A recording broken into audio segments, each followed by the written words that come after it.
Salut tout le monde, une petite précision concernant l'épisode d'aujourd'hui. Avec mon invité Josiane Cossette, on discute entre autres de la course à la chefferie à la coalition Avenir Québec et on a enregistré avant que Simon-Jean Barrette annonce qu'il ne se présenterait pas. Donc, naturellement, il y a quelques segments qui sont déjà un peu datés, mais je pense que l'ensemble de la discussion tient parfaitement. Et comme j'ai enregistré avec une invitée, je ne pouvais pas tout recommencer. Donc, c'est la raison qu'il y a peut-être une petite incohérence, mais le reste de la discussion se tient. J'espère que vous allez l'apprécier. Bon épisode!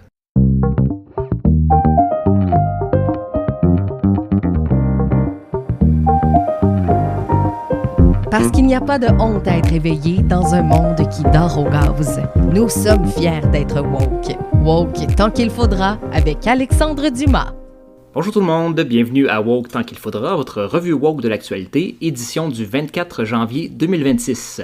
Cette semaine, j'ai le plaisir d'être en compagnie de Josiane Cossette. Bonjour Josiane. Bonjour Alex. Josiane Cossette qui est rédactrice, autrice, scénariste, citoyenne engagée, chroniqueuse au devoir. On lui doit entre autres le livre Traitement choc et tartelette, bilan critique de la gestion de la COVID-19 au Québec, qu'elle a co-rédigé avec Julien Simard. Comment est-ce que ça vous est venu à l'idée d'écrire un livre comme celui-là? Ah oui, en fait, on l'a co-dirigé et partiellement co-écrit, mais avec une belle brochette de contributeurs, là. Ben, comment ça nous est venu? En fait, on se connaissait pas, Julien et moi. C'est bon de se le rappeler parce qu'on a tellement bien travaillé ensemble. Mais j'étais hyper active, bien sûr, par rapport à la pandémie. Oui. Au début. On se suivait pas, on se suivait pas dans ce temps-là. Mais j'avais une fréquence qui correspond sans doute à la tienne aujourd'hui, de publication. Donc, tous les jours, j'écoutais aussi tous les points de presse. En direct, je les recrachais, je les commentais de manière critique, toujours dans une perspective de communication politique, donc le quoi, le comment, le pourquoi. Et puis très vite, j'ai vu ce qui clochait par rapport au fait qu'on était à la remorque de la science, par rapport à, en tout cas, plein de choses comme ça. Puis j'étais très proche aussi de scientifiques québécois qui, eux, étaient sur la coche. Oui. Et puis à un moment donné, ben c'est Julien qui il m'écrivait, puis il repartageait mes trucs. Puis à un moment donné, il me disait hey, « il faut faire un livre ». Puis j'étais comme « ouais ». Puis là, quelques semaines après, il me dit « non, sérieux, je suis sérieux, faut faire un livre ». OK. Puis là, on s'est attelé, on a réfléchi à la chose. Puis on a approché des contributeurs, André Noël, Joanne Liu, Des très beaux noms. Camille Robert, Oui. Jean-Sébastien Fallu, tellement de gens de qualité. Anne Plourde, que dire. Puis, ben, il n'a pas pris une ride. Voilà. Il nous permet même de comprendre la situation politique actuelle. Bon, on va pouvoir en reparler justement. Donc, quelqu'un qui a l'habitude de décortiquer l'actualité et qui a le courage de se joindre à moi pour l'épisode 13 de Woke tant qu'il faudra. On a des gros dossiers à traiter cette semaine, donc c'est parti. C'est arrivé cette semaine. Alors, Josiane, quelle est l'actualité qui t'a marqué cette semaine? Ben, je pense qu'on peut pas passer à côté du discours de Mark Carney à Davos. Ça a été reçu ici avec enthousiasme, mais il y a eu aussi beaucoup de couverture partout dans le monde. Oui. Les médias à l'échelle presque planétaire. Il y a Robert Reich aussi, qui est un commentateur Facebook de grande qualité, qui est un ex-élu américain, à suivre absolument, dont j'apprécie énormément le traitement de la situation américaine, qui en a parlé très positivement sur sa page. Bien sûr, Mark Carney a tenu tête à Trump avec élégance, sans nommer même les États-Unis, sans nommer Donald Trump. C'était très habile. C'est lui-même qui a écrit son propre discours. Il a écrit un livre complet, d'ailleurs, Mark Carney, que moi, j'ai essayé d'écouter en audio avant son entrée en poste. J'ai abandonné après quelques heures parce que Qu'est-ce qui m'énervait, puis c'est un peu ce qui va revenir ici, c'est que son discours était quand même beaucoup axé sur la responsabilité des individus de se prendre en charge et de se sortir et d'être maître de leur propre agentivité. plutôt que des entreprises ou de la responsabilité collective. Oui, Donc, voilà. Ce qui est Parenthèse. assez cohérent avec la façon dont ils gèrent le Canada depuis presque un an. Oui, exactement. Donc, il y a du bon dans ce discours-là. Je pense que c'était un bon discours de façon générale.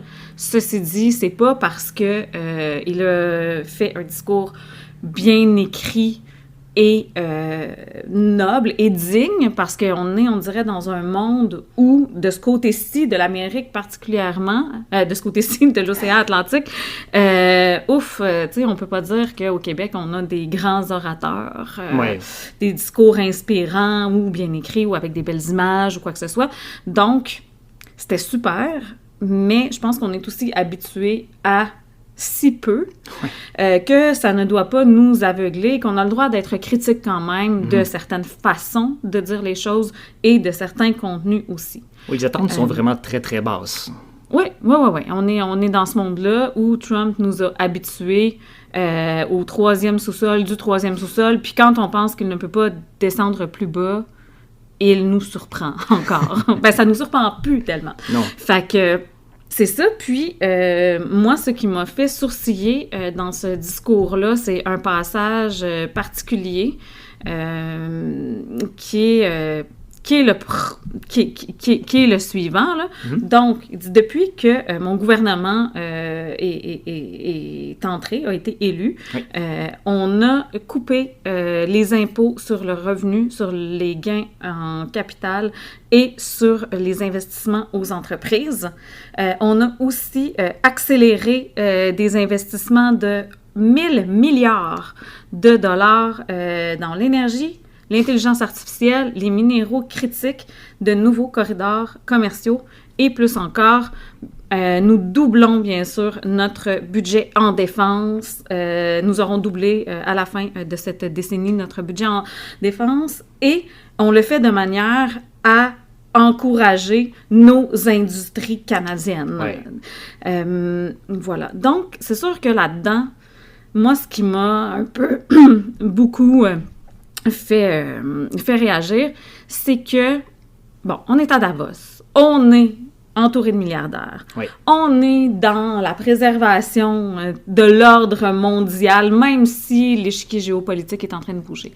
Mais l'ordre mondial qu'on cherche à préserver, c'est toujours le capitalisme extractiviste qui concentre de plus en plus les richesses dans le moins de mains plus le temps passe.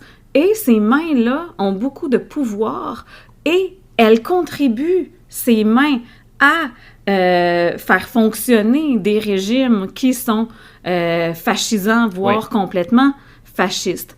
Donc moi, ça m'a dérangé, disons, qu'il souligne ceci comme étant des réussites, parce que peut-être qu'on aurait pu dire on va tenir tête sans remettre ça sur la table. Mais c'est là que ça nous rappelle que cet ordre mondial-là, il est élitiste, il ne pense pas à tout le monde. On est quand même dans une certaine prédation, c'est juste que là, ça va bouger un petit peu, il y aura moins un grand prédateur. Oui. Donc, moi, tu vois, ce que j'ai entendu, on a entendu le même extrait, le même extrait m'a accroché. Moi, ce que j'entendais, dans le fond, puis on m'a beaucoup dit que j'étais de mauvaise foi là-dessus, mais j'entendais vraiment quelqu'un qui nous disait Donald Trump veut qu'il y ait seulement des milliardaires américains. Nous, on veut des milliardaires partout. Il faut pas que Donald Trump puisse empêcher les Canadiens, les Européens de pouvoir s'enrichir eux aussi. Et moi, j'ai beaucoup de difficulté à voir ça comme un discours orienté vers l'avenir. Ben oui, on est dans de la croissance infinie. On le sait que ce n'est plus viable. On sait qu'il y a des populations déjà qui souffrent de l'accélération des changements climatiques.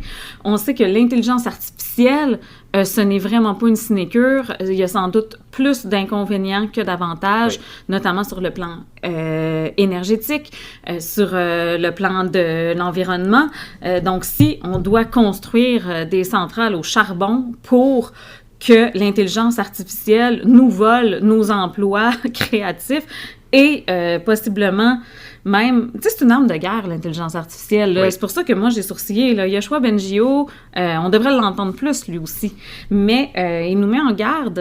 Donc, dans l'art des prédateurs de Giuliano d'Empoli, dans le fond, on souligne ça, que l'intelligence artificielle, dans n'importe quelle autre époque de l'histoire qu'aujourd'hui, ça aurait été quelque chose de sécurisé, que personne peut utiliser, alors que là, on est dans du free for all, bon, mais pas si free, parce que le prix à payer est très élevé en vie humaine, en santé et en l'avenir de l'humanité. La facture environnementale est énorme. Tout à fait. Justement, M. Carney qui se vante d'accélérer les projets de développement, ça va se faire vraiment au détriment de l'environnement, autant la destruction du sol que des réchauffements climatiques. Tout ça s'est mis en danger.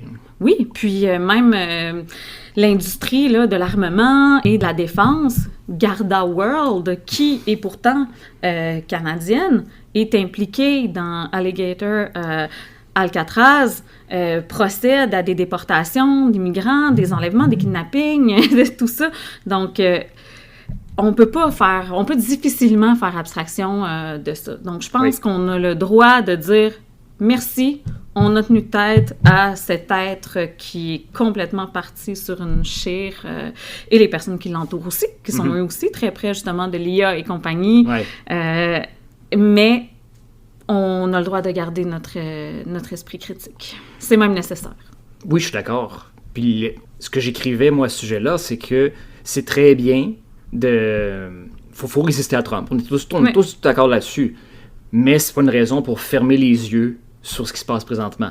Exactement. Je dirais que Trump veut nous plonger le mur dans le visage. Et on veut pas ça, mais Carney nous emmène vers le mur quand même.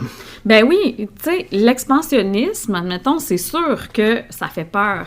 C'est sûr que des vies humaines qui seraient perdues dans une guerre, on n'en veut pas. Ça frappe l'imaginaire. Mais de penser que le capitalisme de la finitude ne tue personne, c'est être bien dupe.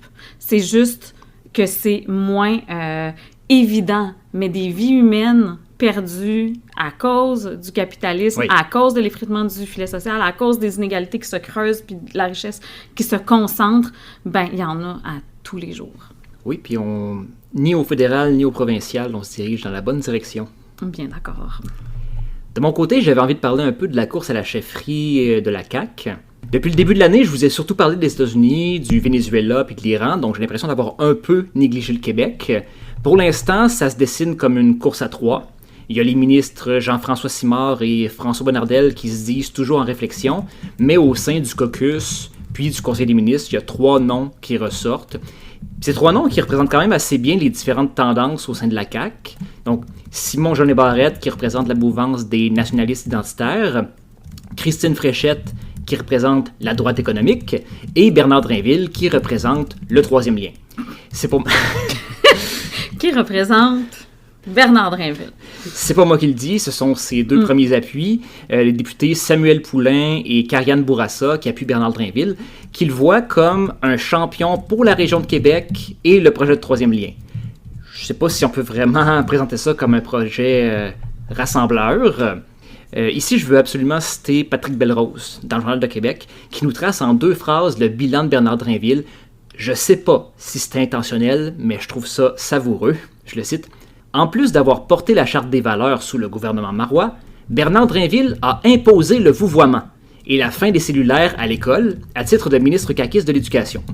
Plus récemment, à l'environnement, il a piloté le recul du gouvernement en matière environnementale, notamment sur les cibles de vente de véhicules électriques. C'est toute une feuille de route, ça, quand même. Là. Oui, puis là, on vient de voir d'ailleurs que tout est sur pause, là. Les objectifs de 2035 dans le caniveau. On lit ça, puis on se dit, ça, c'est notre futur premier ministre.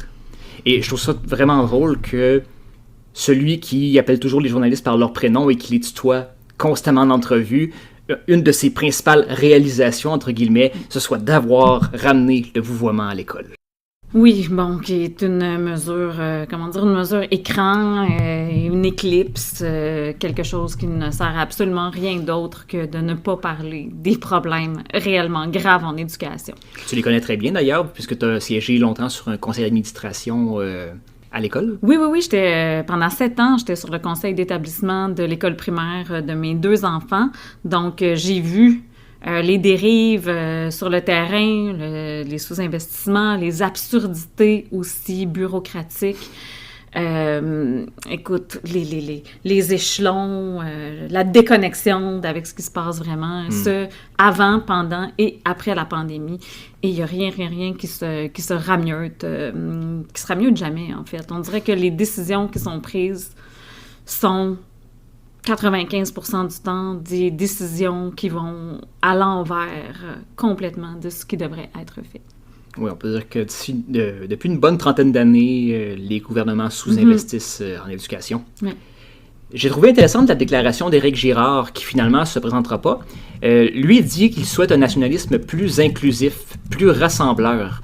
Ça, pour moi, ça illustre assez bien la tension à la CAQ, la tension entre les conservateurs nationalistes d'un côté, puis les conservateurs économiques de l'autre. Et ça va être intéressant pour la suite. Est-ce que le ou la nouvelle chef va réussir à maintenir la coalition, qui a toujours, dans le fond, été un rassemblement de gens qui n'avaient pas forcément de points en commun? François Legault, on le rappelle, il a lancé le parti avec Charles Sirois, le milliardaire qui trouve que les Québécois sont pas assez riches, entre autres parce qu'ils payent trop d'impôts, évidemment. Évidemment. Donc, des gens du milieu des affaires comme Pierre Fitzgibbon, Éric Girard, qui travaillent avant tout pour le développement économique. Des transfuges du Parti québécois, comme Benoît Charette, donc des nationalistes qui ont abandonné l'idée d'indépendance, mais qui veulent que le Québec continue à s'affirmer, à l'encontre de ce qu'on vient d'appeler les autres, donc les anglophones, les personnes issues de l'immigration, les minorités religieuses, même la diversité sexuelle dans les dernières années. Pas mal tout le monde qui n'est pas le clone des personnes très en très haut lieu de pouvoir. Voilà.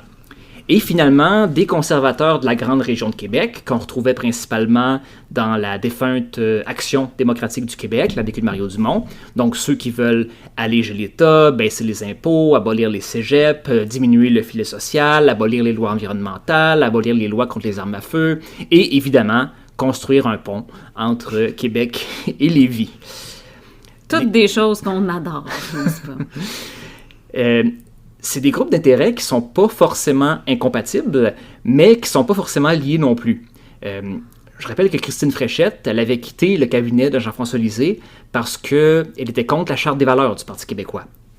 Donc, à quoi est-ce que ça ressemblerait la CAQ sous sa direction? Le défi de la CAQ, je pense, ça va être de se distinguer du Parti québécois. En tout cas, ça part pour ça.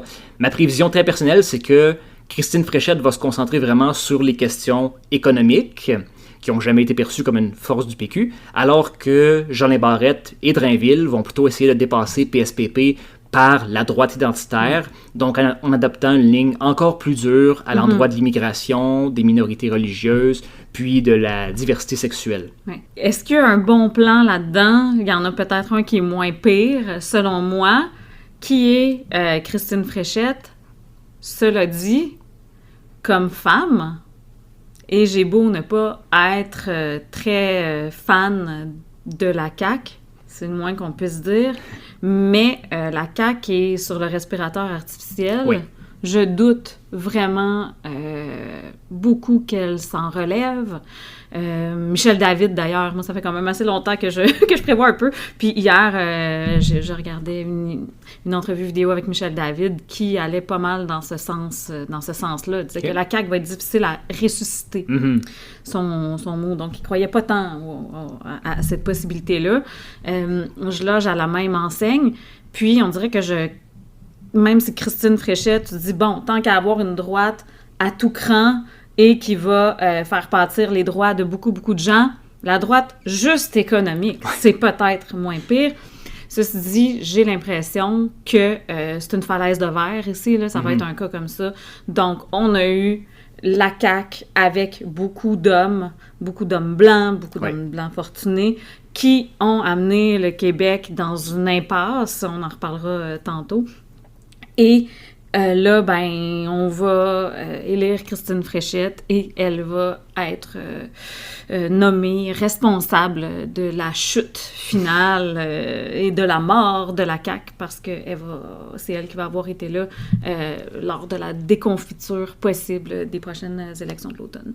Oui. Donc, Donc, est-ce qu'il y a des bonnes réponses? Je sais pas. En même temps, des fois, on se dit, le monde est tellement étrange ces temps-ci. est-ce que si c'était Jolin Barrette ou Drainville, puis qu'on s'en va plus à droite sur le plan des valeurs, avec ce qui se passe aux États-Unis et tout ça, là, le moteur de la voiture est ouvert, là, tout est exposé. Oui. Et on voit à quel point ça peut aller loin et que personne n'est à l'abri, dans le fond. On dirait que les gens pensent qu'au Québec, on est fin, nous autres, on n'est pas comme ça. Mais je me dis, est-ce que le fait de voir la surenchère ici, disons, Duhem, Paul Saint-Pierre Plamondon et un autre clone, qui irait à droite, est-ce que les gens se réveilleraient à temps? Je sais pas. Donc là, on spécule totalement. Moi, j'aime bien ça, faire ça, je te dis. On spécule sur le pire, malheureusement.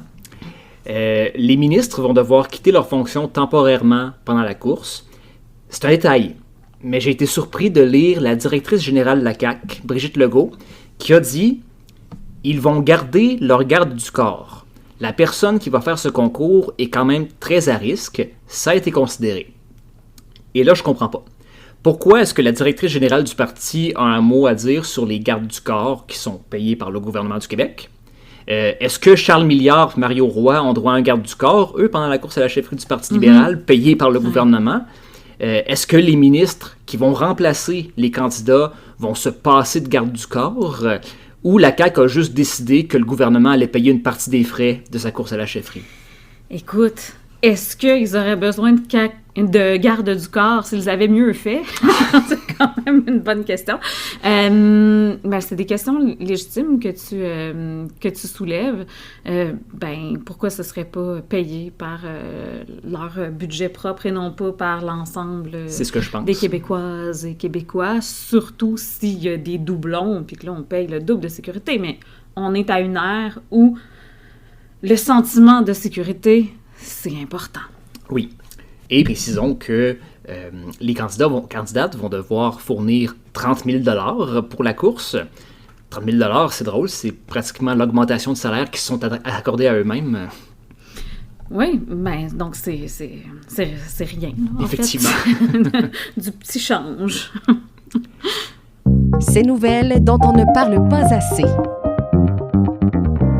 Alors, Josiane, de quelles nouvelles est-ce que tu trouves qu'on n'a pas assez parlé cette semaine? C'est une nouvelle en éducation, donc 4400 étudiants refusés dans les cégeps en raison du manque de place. Bon.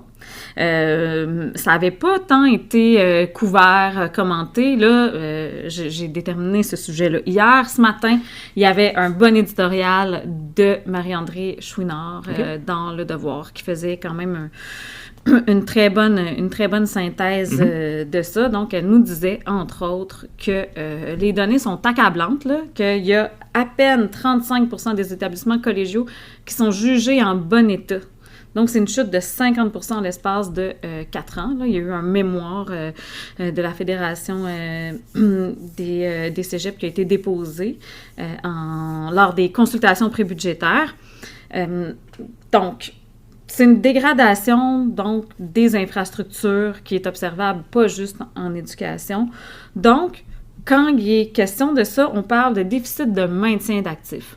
Ça, quand on a été dans le milieu scolaire, puis les maintiens d'actifs, ça touche pas juste le milieu scolaire, mais le budget de maintien d'actifs ou le déficit de maintien d'actifs, c'est seulement l'argent dont on a besoin pour arrêter que les bâtisses se détériorent. On ne parle pas d'amélioration. On parle d'argent qu'il faut injecter pour arrêter l'hémorragie. Hein? On n'est pas en train de mettre un petit plaster cute, là. Ça, est-ce que c'est à la grandeur du Québec ou c'est dans des régions plus précises?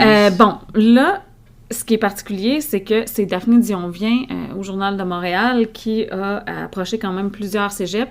Il y a surtout des cégeps de l'Outaouais et montréalais qui lui ont répondu. Okay. Donc, je pense que c'est 4 ou 5 cégeps qui ont répondu sur une quinzaine. Donc, ça va vraiment pas bien. Puis ce qui est particulier avec les maintiens des actifs, là, c'est qu'en 2018-2019, le déficit était de 142 millions de dollars. OK? C'est pas tant. Mais l'affaire, c'est qu'à chaque fois qu'on attend, chaque année qui passe, non seulement le coût des matériaux, tout ça à cause de l'inflation, bon, puis là, on a eu une pandémie, on a eu des ruptures de stock, ça a fait exploser le coût des rénovations, de l'entretien, mais ben ça fait en sorte que plus on attend, plus les bâtisses continuent de se détériorer et vont nécessiter des investissements et des rénovations plus importantes. Donc, ça devient très, très vite exponentiel. En 2019, il y a la vérificatrice générale du Québec qui avait tiré la sonnette d'alarme, là, déjà. Donc, ceci dit, moi, ce qui me fait capoter, là, en bon français, c'est que, ben, on a eu le RQAP qui est apparu en 2006. Oui. Okay? Donc, il y a eu une augmentation de 8 % là, des naissances entre 2005 et 2006, puis ça a continué, ça. OK. Donc, les élèves là, qui rentrent au cégep, là, maintenant, si on fait le calcul, là, c'est les 3-4 premières années du RQAP, là, ces gens-là ont 16 à 20 ans. Là, à peu près. C'est nos cégepiens. Et je suis comme, bonjour, allô? Il n'y a personne qui a fait ces calculs parce qu'on se rappelle, c'est arrivé quand cette cohorte-là est arrivée à la maternelle. Oh, on a manqué de maternelle. Après ça, on continuait de fermer des classes dans les années de création du RQAP. Et quand ils sont arrivés au primaire, oh mon Dieu, il manque de classes, il manque de profs, il manque d'écoles. Donc, on a dû créer des classes modulaires. Et même rebelote au secondaire. Et là, on se dit, mais voyons, la démographie, s'il y a une chose qui se prédit et que des élèves potentiels et les cégepiens de dans 15 ans ne vont pas disparaître en une nuit ni en une décennie, ben c'est bien la démographie. Donc moi, ce manque de planification-là, je le trouve sidérant. C'est comme si on n'avait pas prévu que le RQAP fonctionnerait effectivement à encourager la natalité. Ben oui, mais là, c'est qu'à un moment donné, on l'a vu, tu sais, puis quand ces enfants-là existent, tu te dis, oh, ils vont sans doute fréquenter le collégial plus tard. Puis une dernière chose qui fait en sorte qu'il y a plus de gens dans les cégeps, c'est parce que ils étirent leurs études. Oui. Puis bon, est-ce que c'est parce que ce sont des flemmards? Je ne crois pas nécessairement, mais on peut pas, puis c'est ce qu'on a tendance à faire beaucoup dans notre système actuel, c'est qu'on prend l'éducation comme étant un système fermé sur lui-même. Or, ben ces étudiants-là doivent se loger. Oui. Le coût de la vie augmente aussi pour eux. L'accès au logement est difficile. Donc, ils doivent davantage travailler.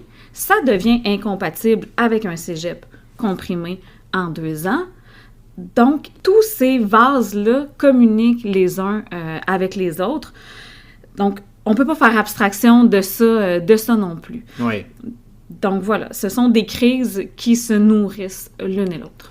C'est des crises qu'on a vues venir et qu'on n'a absolument pas essayé d'empêcher. Ben oui, en permettant entre autres la fin des sessions de bail, tu sais, des petites choses comme ça. De mon côté, c'est en train de devenir une habitude, malheureusement. Je vais vous parler de féminicide, donc 4e féminicide de l'année déjà. Véronique Champagne, 40 ans, tuée à Rougemont dimanche, le 18 janvier 2026. Le principal suspect, c'est son conjoint, David Guertin, un homme de 41 ans avec un lourd casier judiciaire. Il a été dénoncé en 2022 en vertu de l'article 810 du Code criminel qui est utilisé dans les cas de violence conjugale ou d'intimidation. Mais la dénonciation a été retirée. En ce moment, M. Guertin est en attente de procès pour un dossier d'entrée par effraction dans un dessein criminel. Donc, c'est vraiment un chic type. Encore une fois, c'était pas une surprise dans le sens où Véronique Champagne s'était déjà réfugiée chez des voisins à cause de la violence de son conjoint. Apparemment, elle avait dit à son propriétaire que c'était la dernière fois, puis que si ça se reproduisait, elle allait quitter avec les enfants. Bon, on comprend qu'il est trop tard. Le couple avait une petite fille de 4 ans qui a été témoin de la scène. C'est vraiment horrible. Là. Ouais. Moi, je me dis, cet enfant-là, que sera sa vie? Tu sais, c'est carrément, c'est Dexter, genre. Ça n'a aucun sens. Ouais. Tu dis, c'est... Avec malgré tout l'amour du monde, puis même à ça, elle va avoir un père en prison, une mère morte, qui va prendre soin d'elle? Est-ce que c'est un trauma dont on se relève? C'est égoïste, c'est horrible, Faites quelque chose, là. Oui, ben c'est ça, justement. J'ai l'impression qu'on accueille la nouvelle avec de plus en plus d'indifférence, alors que ça devrait, au contraire... ça commence à faire partie de notre quotidien, finalement, là. On dirait qu'on se désensibilise, alors qu'au contraire, on devrait être de plus en plus nombreux à exiger qu'il se passe quelque chose. Oui, puis qu'il y ait, plus de ressources d'accueil, d'hébergement. Oui. Tu sais, il y a quand même un chroniqueur qui a fait un bien beau bilan sur à quel point François Legault a été bon pour les femmes. C'est comme, les femmes, c'est aussi ces femmes-là qu'on a traitées de porte au sein de ce gouvernement-là. C'était trop cher la porte. Oui. C'est encore trop cher, d'ailleurs. C'est une femme sur 2 qui veut fuir son foyer, qui se fait dire qu'il n'y a pas de place en maison d'hébergement. Je cite un article de Marie-Ève Moras dans la presse qui nous dit que le nombre d'interventions policières en matière de violence conjugale a augmenté énormément dans les dernières années. Elles ont triplé en 10 ans pour la Sûreté du Québec. Sont passées d'environ 4 000 en 2015 à plus de 12 000 en 2024.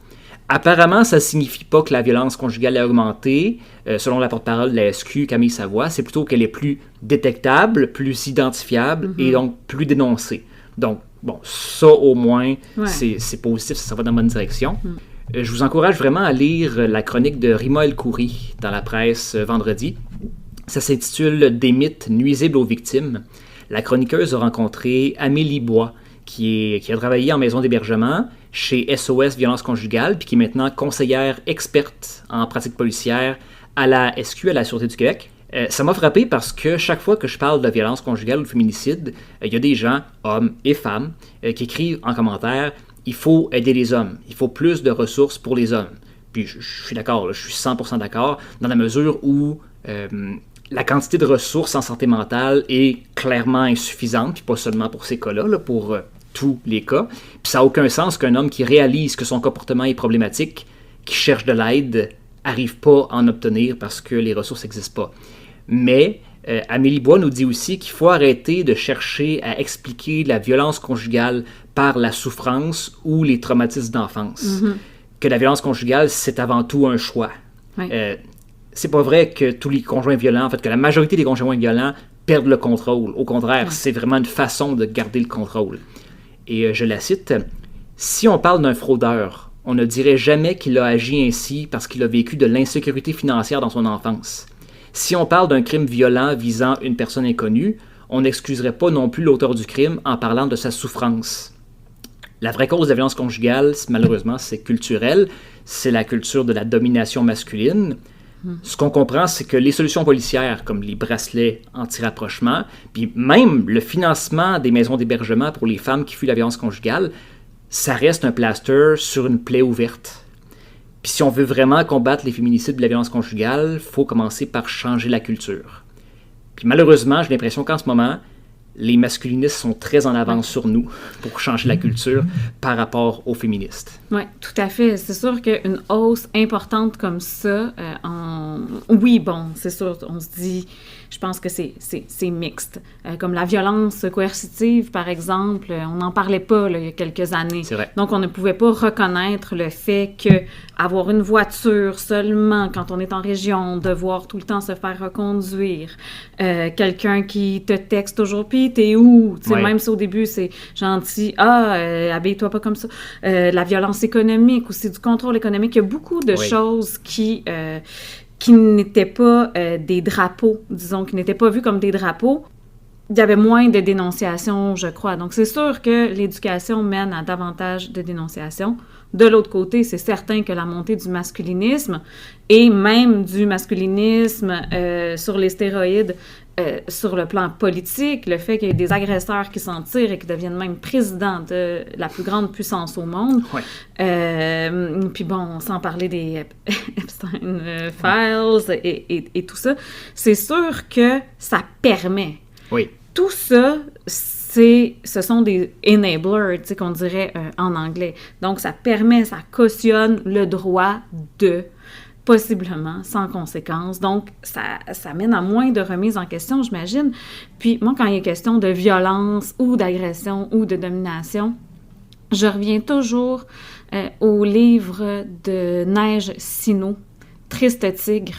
Bon, il est question là-dedans d'une histoire d'inceste qu'elle a vécue, qui est un livre grandiose, extraordinaire, qu'elle lit elle-même en audio d'ailleurs, et c'est une lecture qui est lente, mais avec chaque intention bien placée, puisqu'il s'agit de son histoire, elle a vraiment une très belle voix. Et c'est pas facile, bien sûr, à lire ou à écouter à petite dose.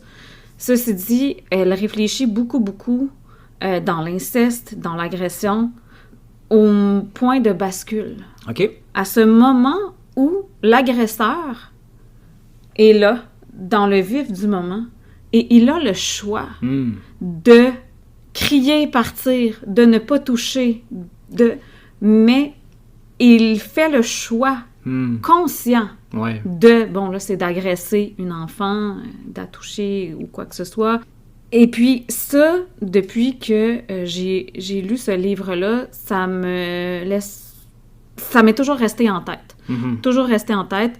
Donc, ce choix-là qui est effectué. Tu vas exploser.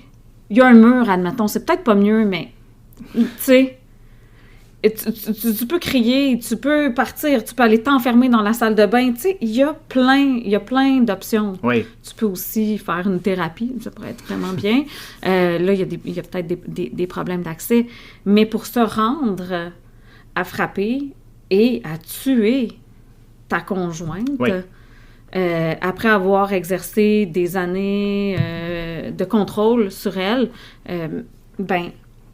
il y a un choix. C'est pas que de la détresse puis que des amis, parce que sinon, il y en aurait encore plus.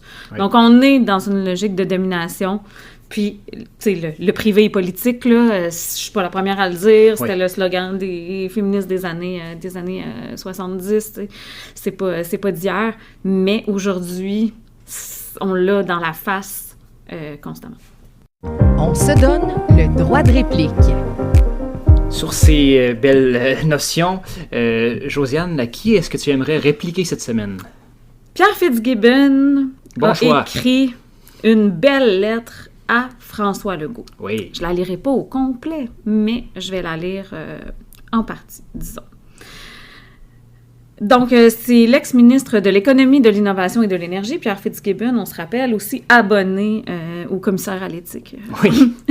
Et aussi, bon, ça, c'était pas écrit dans le descriptif, mon ajout, et qui est aussi un ami de François Legault, qui rend hommage au premier ministre qui s'apprête à quitter la politique. C'était le 19 janvier dans la presse. Plus de 14 ans ont passé depuis que tu as créé la coalition Avenir Québec. On se tutoie. Plusieurs Québécois se réjouissaient de la création de cette troisième voie. Elle aura permis un ralliement à la cause nationaliste et ce, à l'intérieur du Canada. J'étais et je suis encore l'un de ceux qui croient en cette voie. François, ton obsession était double. D'une part, la protection de notre culture et de la langue française, et d'autre part, l'enrichissement du Québec. On dirait qu'il y a comme un aspect sur ces trois-là qui a comme vraiment pris le bord. Oui. Sur ces deux fronts, parce que protéger notre culture et la langue française, bon, on s'entend que... J'ai jamais senti ça comme une obsession de la part de M. Fitzgibbon. Non, il dit que François Legault, ton obsession était double. Bon, d'accord. Par le biais de Jean-François Roberge. OK, oui. Et donc, sur ces deux fronts, tu peux dire mission accomplie. Bien sûr, il y a eu des coches mal taillées en cours de route. François, tu es un entrepreneur dans l'âme, et un entrepreneur, ça prend des risques. Et avec les risques viennent parfois les échecs. On l'a reconnu, le projet Nordvolt nous a tous déçus.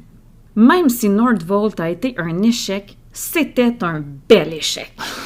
Comme aurait dit René Lévesque, rien de moins. Malgré le résultat, le Québec a prouvé qu'il pouvait jouer avec les grands et attirer ce genre d'investissement. Bon. c'est particulièrement à ceci que je veux répondre. Parce que François Legault, entrepreneur dans l'âme, je veux bien, mais le Québec n'est pas une entreprise. Et ce n'est pas ton argent, parce qu'on est rendu là, on est rendu dans le tutoiement, là. Oui. Donc, on ne peut pas prendre des risques avec l'argent des contribuables dans un Québec où l'éducation, la santé sont des plaies ouvertes qui ont besoin de chaque dollar. Donc, même si Nordvolt a été un échec, ça a été un bel échec, le Québec a prouvé qu'il pouvait jouer avec les grands. Ce n'est pas un jeu. Ce n'est pas un jeu. Et puis, qu'est-ce qui est arrivé avec Nordvolt? Ben, ça se fera pas. Non. Ça se fera jamais. Ça a coûté plus de 700 millions de dollars aux Québécois. Beaucoup de temps d'antenne aussi. On salue Luc Poirier. Oui, on salue Luc Poirier, qui a fait un bon petit 200 millions sur le fly en vendant le terrain. Terrain qui a été préparé, où des milieux humides ont été ravagés, où des espèces en voie d'extinction ont été tuées, rasées. Donc, il y a des conséquences durables. Il y avait des tourbières, des milieux humides. Et qu'est-ce que ça fait, ça? Quand on y touche, ça va vraiment dégager beaucoup de carbone. Oui. Parce que les tourbières, ce sont des éponges, ce sont des puits de carbone extraordinaires. Patouche, les tourbières. Et là, qu'est-ce qui se prépare? Bien, on a d'autres entreprises. On va avoir des entreprises qui vont venir faire de la captation et de la séquestration de carbone. On ne connaît pas encore exactement si ça fonctionne vraiment, quelles seront les retombées. Est-ce que le Québec va continuer d'alourdir son bilan carbone? Possiblement, mais ce qui est sûr, c'est que ça marche ou que ça ne marche pas, il va encore y avoir des entreprises milliardaires, peut-être en mauvaise posture, parce que Nordvolt n'était déjà pas en bonne posture quand le gouvernement a dit... Oui, on y va. C'était une entreprise qui allait mal, une entreprise étrangère qui allait mal, à qui on a envoyé tellement d'argent. Pourquoi? Pour un leg, pour des photos, pour dire « Voici, nous deviendrons les chefs de file de la filière batterie et tout ça. » Et bon, immense flop. On abandonne à ce jour tous nos engagements pour 2035, on recule. Et puis, ben, plus on recule, plus la planète se dégrade parce que, comme toujours, c'est exponentiel. C'est comme les infrastructures en mauvais état dans nos établissements et compagnie. La question que moi j'aimerais poser, puis qu'on ne saura jamais évidemment, est-ce que M. Legault et M. Fitzgibbon auraient mis leur bille dans Nordvolt si ça n'avait pas été de l'argent public? Oh là là, c'est une excellente question. Permets-moi d'en douter ou permets-moi d'en douter.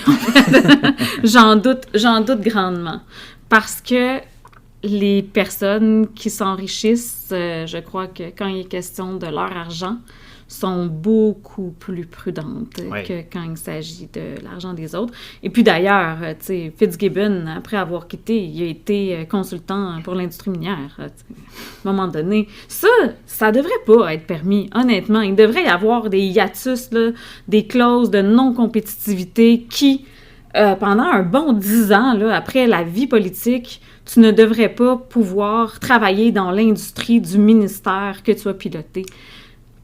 Oui, puis surtout quand ton parti est encore au pouvoir. Ben oui, exactement. Donc, c'est très problématique, très problématique ça. Donc, un grand premier ministre réformateur, un ambitieux, un bâtisseur du Québec du 21e siècle. On a le droit de ne pas être d'accord et on a le droit de ne pas avoir envie de dire merci. Oui, le PDG fondateur d'Air Transat, mais est-ce que Transat ça aurait fonctionné si le gouvernement du Québec n'avait pas investi dans l'entreprise? C'est le même principe, je pense. Puis sur Transat et sur comment François Legault a fait son argent et tout ça, je recommande encore et toujours le Manifeste des parvenus de Julia Posca. Ça date d'il y a quelques années, c'est chez Luxe Éditeur. Moi, c'est ma bible. Il y a beaucoup question des fondations aussi et du Québec entrepreneurial et comment est-ce qu'on aime donc ça, les entrepreneurs au Québec. OK. On a échappé à Olivier Primo quand même. Oui. pour l'instant. Peut-être qu'il va rembourser les 2,2 millions que doit le Beach Club. Il a dit que c'était pas un bon timing. Il n'est pas revenu sur ces impôts-là qu'il devait, mais c'est sûr que quand tu as un 2,2 millions d'impôts à payer, c'est pas Beach Day every day. Là. Non, mais de toute façon, payer les impôts, c'est pour les pauvres. Exactement. Tout à fait. Voler à l'épicerie, c'est plus punissable que ne pas payer 2,2 millions d'impôts. Oui, puis manifester dans un rassemblement de l'extrême gauche, entre guillemets, on vous le fait plus rappeler que vos impôts impayés. Ben oui. Mais c'est un autre dossier. C'est violent. Oui. De mon côté, c'est encore une réplique générale plutôt qu'individuelle. Ces dernières semaines, on a beaucoup parlé de la grève des employés du massif de Charlevoix. La grève est maintenant terminée, une entente a été signée, les employés reprennent le travail aujourd'hui, le 24 janvier. J'ai suivi le dossier de près parce que je m'intéresse beaucoup aux questions syndicales, puis surtout à la couverture des questions syndicales. Je trouve ça dommage, la façon dont c'est trop souvent traité, non seulement par les politiciens, mais aussi par les journalistes. Le 30 décembre, la presse canadienne publiait un article sur le possible début de grève le 2 janvier. Il y avait les deux versions au sujet des négociations, celle du syndicat, celle de l'employeur, c'est très bien. Mais sur les enjeux, les conditions de travail, il y avait uniquement la version de l'employeur, qui jugeait évidemment que les demandes du syndicat étaient déraisonnables. On ne disait pas exactement c'était quoi les demandes du syndicat, ni sur quoi ça se basait. En fait, j'ai trouvé ça très difficile de trouver un article qui détaille les demandes du syndicat. On s'en tient toujours à des généralités. Donc, il y a les questions salariales, l'encadrement de la sous-traitance, les congés de maladie, la sécurité, les vacances. Par contre, des articles où l'employeur nous dit que les demandes du syndicat sont déraisonnables, qu'il offre déjà des bons salaires quand on compare à l'industrie, puis qu'une grève, ça va faire mal à la région, ça, il y en a énormément. J'ai pas non plus entendu parler du fait que le syndicat a déposé une plainte au tribunal administratif du travail contre l'employeur pour avoir recouru à des briseurs de grève. Puis on mentionne pas non plus que le groupe Le Massif se prépare à acheter le Mont-Sainte-Anne, ce qui laisse quand même entendre que les affaires vont bien. Si l'employeur refuse d'augmenter les salaires ou d'investir dans de nouveaux équipements pour améliorer la sécurité, clairement c'est un manque de volonté plus qu'un manque d'argent. On a surtout parlé des conséquences de l'annulation de la saison pour la région de Charlevoix, et évidemment, c'est toujours facile de blâmer directement la grève, donc le syndicat.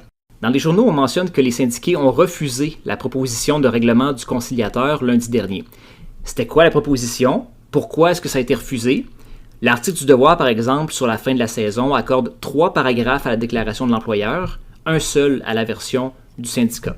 Puis là, je vais faire une comparaison qui va choquer, mais ça me fait penser un peu à la couverture du génocide à Gaza, avec les articles qui rappellent toujours ce qui est arrivé le 7 octobre 2023, sans aucune mise en contexte, comme si tout se passait bien en Palestine avant le 7 octobre. C'est vraiment une invitation à prendre parti pour Israël en blâmant uniquement le Hamas, et de la même façon, quand on dit qu'une grève a des conséquences désastreuses pour la région, mais qu'on dit à peu près rien sur les revendications du syndicat alors qu'on rapporte les déclarations de l'employeur, c'est aussi une invitation à blâmer uniquement le syndicat. La députée locale Karianne Bourassa avait ouvertement pris le parti de l'employeur en disant que le syndicat devrait mettre de l'eau dans son vin. C'est pas surprenant vu l'attitude habituelle de la CAQ vis-à-vis les syndicats. D'après Barbara Poirier, qui est la présidente du Conseil central Québec-Chaudière-Appalaches, Mme Bourassa n'a jamais tenté de rejoindre le syndicat pendant les négociations. Elle s'est contentée de faire un commentaire public qui a évidemment nourri le ressentiment de la population à l'endroit des travailleurs du massif. Il y a Olivier Primo, le type qui ne sera pas candidat à la CAQ, justement, qui est toujours prêt à défendre le capitalisme sauvage. Lui, il a félicité les syndicats d'avoir choisi une approche rigide où tout le monde perd. Je le cite, « C'est peut-être aussi de la faute de l'employeur, mais à la fin de la journée, c'est l'employeur qui paye et le syndicat qui décide d'aller en grève. » Ceci dit, le syndicat s'est tenu. On a annoncé que c'était fini la saison de ski au Massif. Oui. Et en dedans de 24-36 heures plus tard, ça a été réglé. Oui. Donc, des fois, les menaces, il faut les mettre à exécution pour que les choses débloquent. Tout à fait. Puis, ça me fait penser, si je reviens au beau grand legs de François Legault sur l'amélioration des conditions, entre autres, de travail des femmes. On le sait, c'est majoritairement dans le milieu de l'éducation, mais à quel prix? On a quand même des personnes qui n'ont pas eu de salaire parce qu'ils étaient sur des syndicats qui n'avaient pas de fonds de grève pendant plusieurs semaines, qui ont dû recevoir des cartes que leur offraient les parents, des cartes cadeaux pour manger et tout ça. Et on a étiré l'élastique pour, dans le fond, oui, augmenter les salaires, alors que ce n'était même pas ça, les revendications principales. Il était question de service, de composition de la classe. Donc, faut aller loin. Quand les conflits traînent en longueur, bien sûr, je trouve toujours ça, moi, très cheap de pointer du doigt les syndicats. À toutes les fois qu'il y a des revendications, moi, j'attends la déclaration gouvernementale qui va dire « Les syndicats paralysent le Québec ». Oui. Ouais, c'est ça. Prennent la population en otage. Prennent la population en otage. Exactement, c'est cette tournure-là que je cherchais. Fait que, tant mieux si ça a été réglé, puis dans des conditions qui ont été jugées satisfaisantes pour les employés du Massif. Mais évidemment, la palme, ça revient à Éric Duhem, qui nous a sorti son discours habituel. Donc, je le cite. « Les syndicats nuisent à l'économie québécoise. Nos lois du travail débalancées à l'avantage des centrales syndicales font du Québec le champion des grèves en Amérique. La fermeture du Massif envoie le pire des messages, un triste symbole du syndicalisme extrémiste. 300 emplois perdus pour la saison et des retombées de dizaines de millions de dollars de moins pour la région. Il est grandement temps d'empêcher ces syndicats de prendre la population en otage et les remettre rapidement au service des travailleurs. Seul le Parti conservateur du Québec est prêt à leur tenir tête. » Bon, en commençant, extrémiste.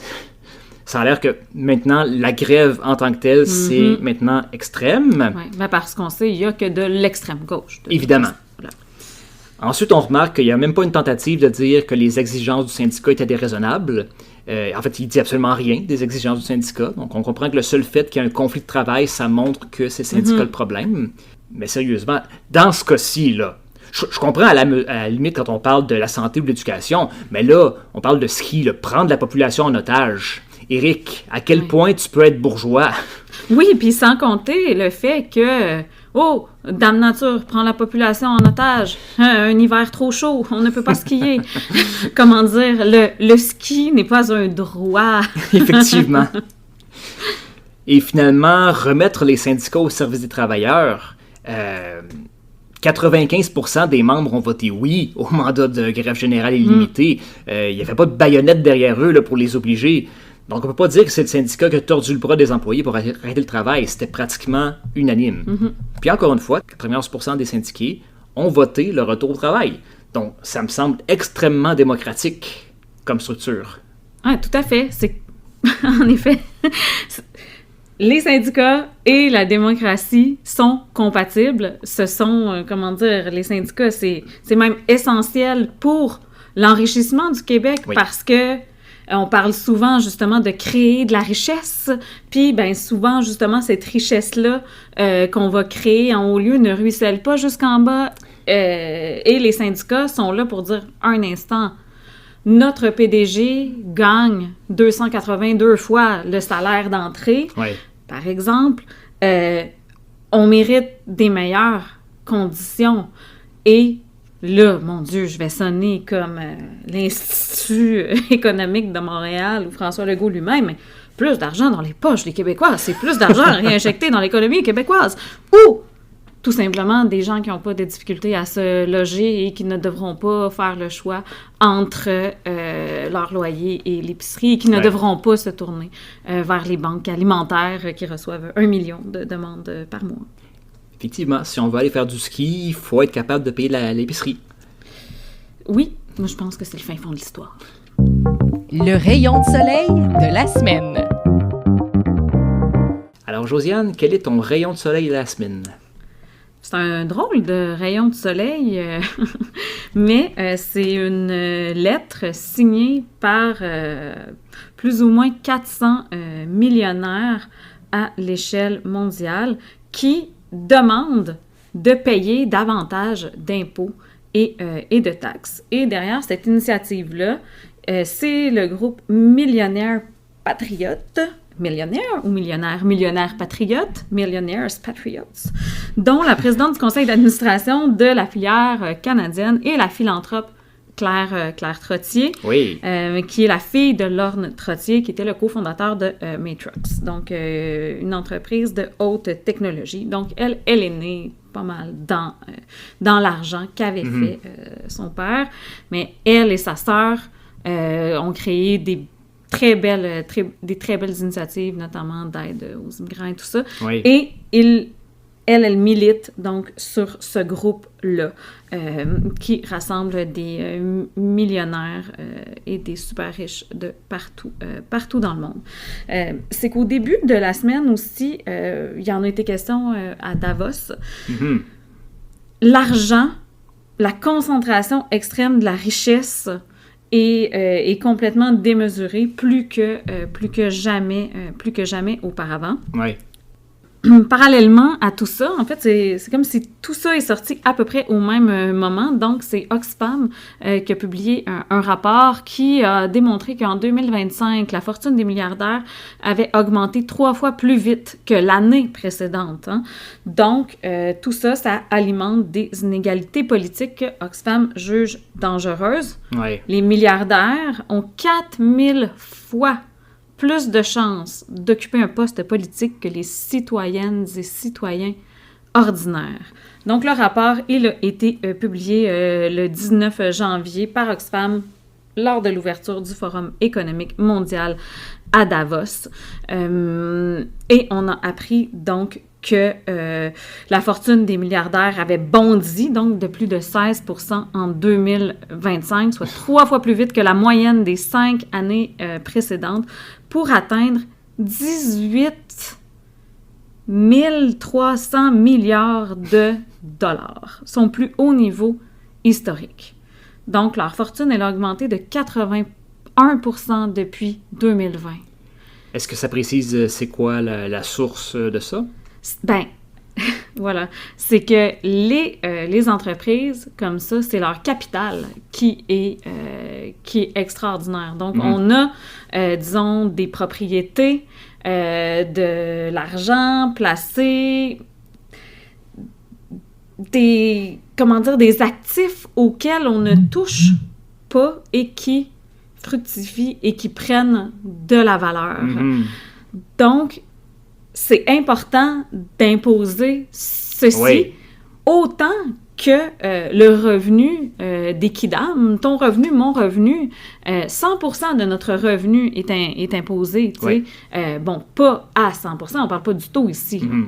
Donc, mais l'entièreté de mon revenu, sauf si je prends derrière, par exemple, parce que ça fait baisser mon revenu imposable, c'est à peu près la seule possibilité, là, tu sais, de faire baisser le revenu imposable. Alors que les milliardaires, eux, ils ont des possibilités infinies déjà de jouer avec leurs actifs. Mais leur capital, il est imposé seulement... Il y a seulement 50% du capital qui est imposé. Okay? Donc, c'est ça qui permet de faire beaucoup d'argent très rapidement. C'est vraiment avec de l'argent qu'on fait de l'argent. C'est un lieu très commun, mais c'est très réel ici.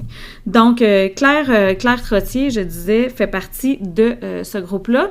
Et puis, l'organisme, donc Millionnaires Patriotes, a parallèlement commandé à une firme de sondage un coup de sonde auprès de 3900 millionnaires, originaires de l'un ou l'autre des pays du G20. Okay? Ils sont tous du G20.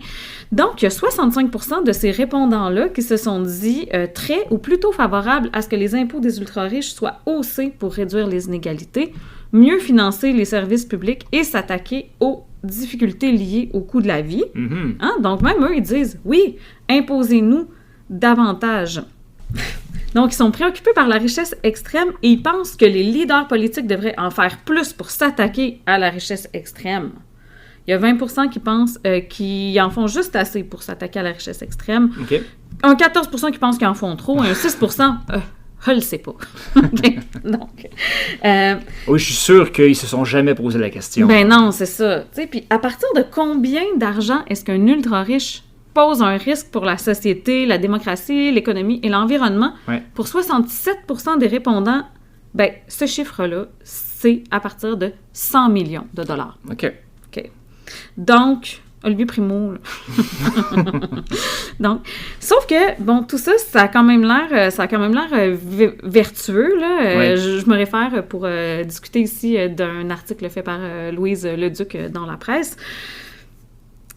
Mais quand on leur demande si ce qu'on leur a... Non, attends un peu.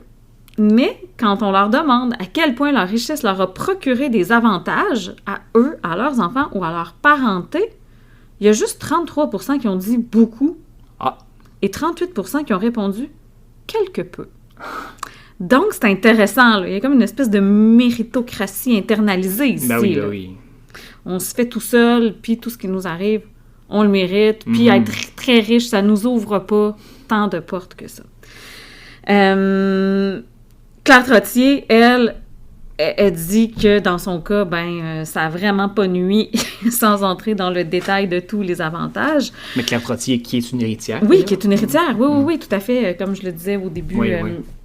au début de cette rubrique, de ce bloc.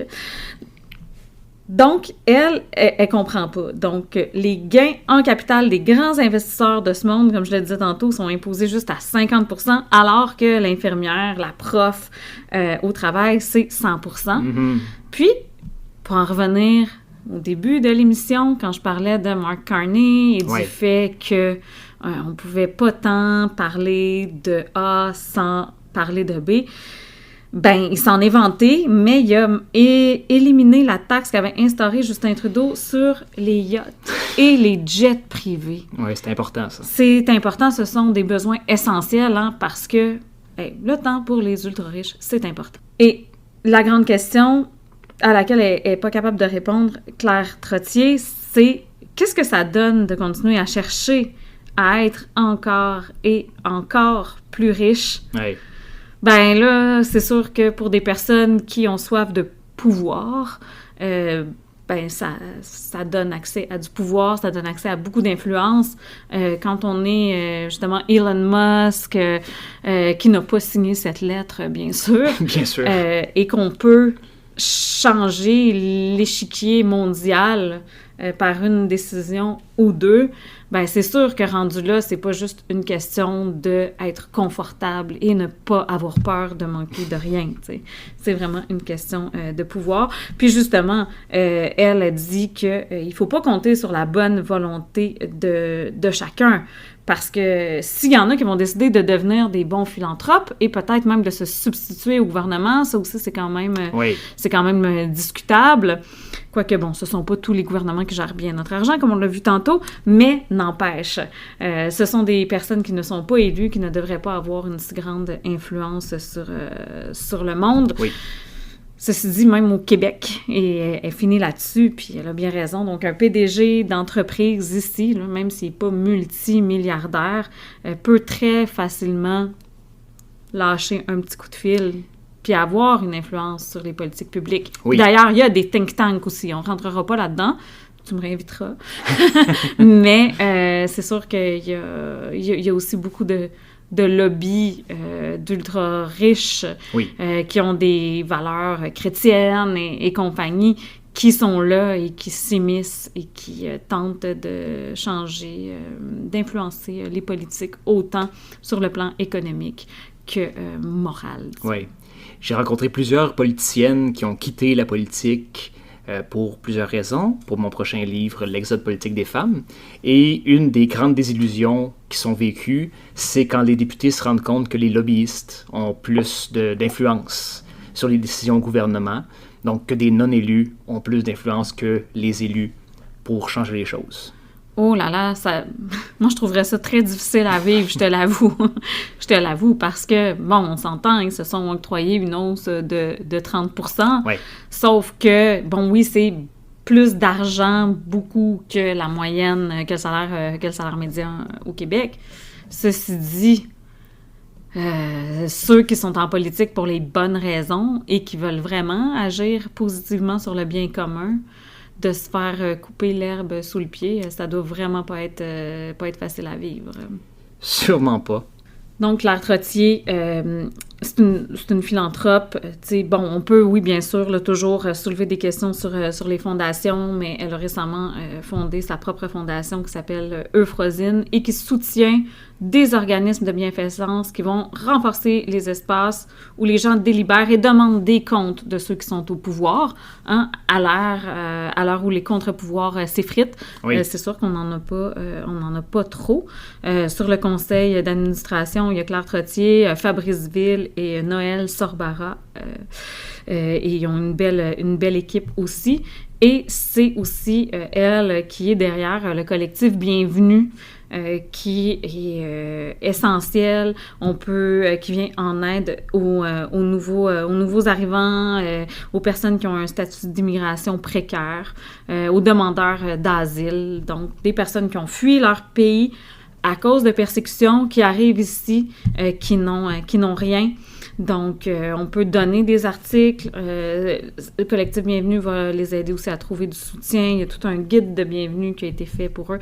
Donc, c'est vraiment un filet qui est là pour les accueillir.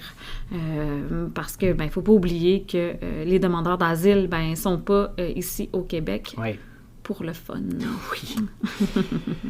Le Québec n'est pas un tout inclus, contrairement à ce que pense le Bloc québécois. Non, en effet. Puis, mon Dieu... C'est pas du côté de l'immigration qu'il faut regarder pour trouver la cause de bien des problèmes de notre société. J'ai déjà parlé de Claire Trottier à Autant qu'il faudra. Je disais que, on veut pas plus de milliardaires, mais s'il faut y en avoir, on aimerait avoir plus de Claire Trottier et moins d'Olivier Primo, et je maintiens. Ah oui, je suis 100% avec toi là-dessus. J'ai même pas besoin d'un sondage officiel pour te le dire. De mon côté, mon rayon de soleil, c'est du côté des États-Unis. On a beaucoup parlé de Zoran Mamdani l'automne dernier, avec raison. Moi, j'ai envie de vous parler d'Abigail Spanberger. Samedi 17 janvier, la nouvelle gouverneure démocrate de la Virginie, Abigail Spanberger, est entrée en fonction. La première femme à être élue gouverneure de la Virginie, disons-le. Une de ses premières décisions, ça a été d'annuler l'ordre de l'ancien gouverneur républicain, Glenn Youngkin, de collaborer avec ICE. Donc, à partir de maintenant, les policiers de l'État et les policiers municipaux n'auront plus à soutenir les opérations de ICE sur le territoire de la Virginie. Madame Spanberger l'a dit carrément à l'émission de Stephen Colbert, je la cite, « Ce qui m'inquiète, c'est que beaucoup trop de nos policiers ont été distraits de leur mission de combattre le crime et d'enquêter sur les menaces potentielles pour plutôt semer la peur dans nos communautés. » Elle s'est aussi engagée à redécouper la carte électorale de l'État. Ça, c'est intéressant parce que elle n'était pas très enthousiaste jusqu'ici. Au contraire, elle craignait que ce soit vu comme de la partisanerie.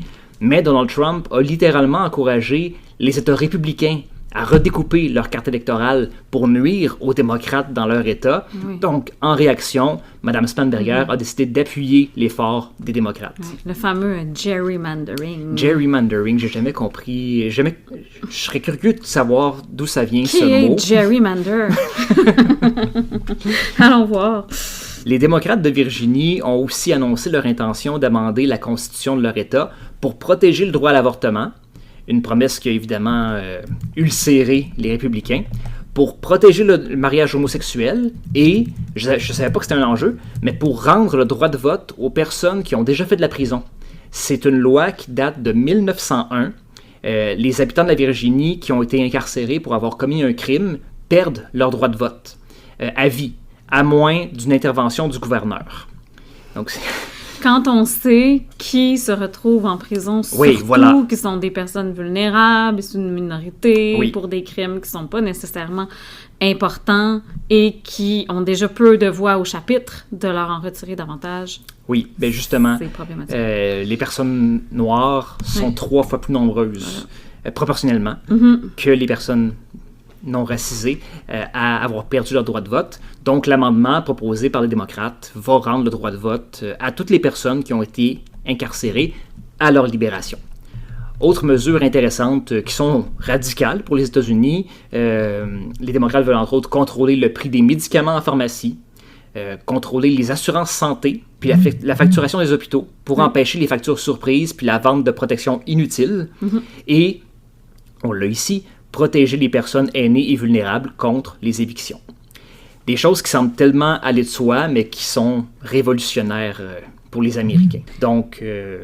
Oui, et puis que certaines personnes qui aspirent au pouvoir au Québec aimeraient que le Québec se colle sur les États-Unis de maintenant, qui n'ont pas accès à ce système social-là de filet.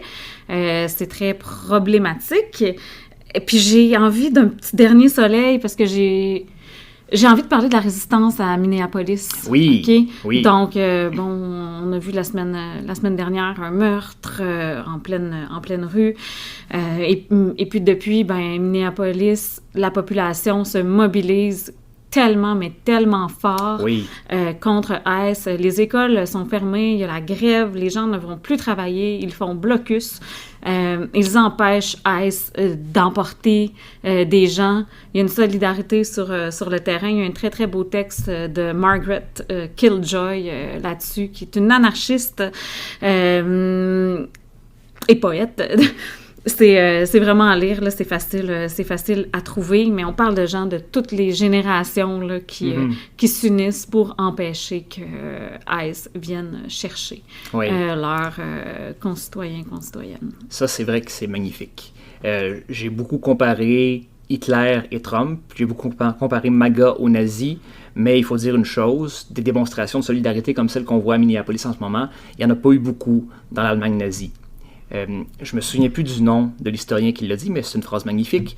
La route d'Auschwitz a été construite par la haine et pavée par l'indifférence.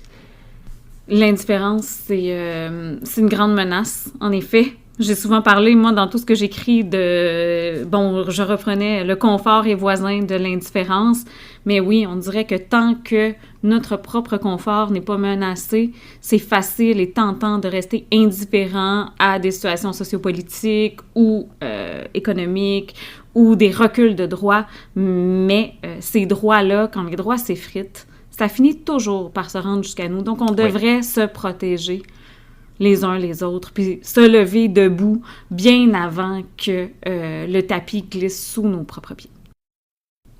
C'est excellent. Alors, voilà, c'est tout pour cette semaine. Merci encore, Josiane, d'avoir accepté de participer. Un gros merci à toi pour l'invitation, c'était vraiment le fun. On peut te lire chaque semaine dans Le Devoir et plus régulièrement encore sur les médias sociaux, sur Facebook. Donc, de mon côté, je vous dis à la semaine prochaine et je vous promets de rester woke tant qu'il faudra. Merci beaucoup. Woke tant qu'il faudra. Recherche et animation, Alexandre Dumas. Photographie, Marie Photo. Conception visuelle, Kathleen Bélanger. Musique originale, Francis Larouche. Avec la voix de Valérie Deschamps.